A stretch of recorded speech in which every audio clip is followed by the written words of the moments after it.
नाफरमान औलाद को फर्माबरदार बनाने के हवाले से अक्सर अहबाब सवाल कर रहे होते हैं और सवालात इस हवाले से अक्सर हमारे पास पहुँचते हैं कि वालिदैन को ये गिला है कि औलाद नाफरमान है। मौजूदा दौर में बच्चे अपनी मर्ज़ी करना चाहते हैं और वालिदैन अपने दौर को मद्देनज़र रखते हुए कुछ पाबंदियाँ ऐसी लगाते हैं कि जिसकी वजह से बच्चे जो है ना वो चिड़चिड़े हो जाते हैं और एक वक्त आता है कि वो अपने वालिदैन की हर बात को इग्नोर करना शुरू कर देते हैं।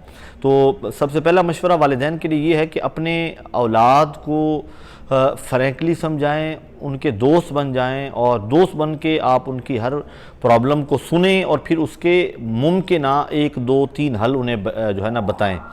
उनमें से जो उन्हें आसान लगेगा वो उसकी तरफ माइल हो जाएंगे, तो वो आपके करीब होंगे, फिर अपनी प्रॉब्लम्स वो आपके साथ शेयर करेंगे।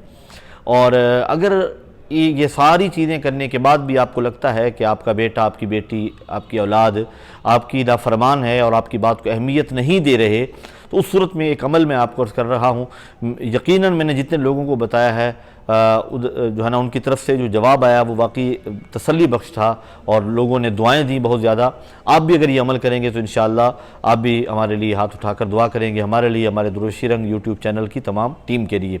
तो अमल ये है कि वालिद या वालिदा इन दोनों में से कोई एक, वो बेटा बेटी जब सोए हुए हों तो उनके माथे पर, पेशानी पर हाथ रख के 21 मरतबा या खबीरों पढ़ना है। 21 मरतबा पेशानी पर हाथ रख के या खबीरों पढ़ें और उसके बाद फूंक मार दें।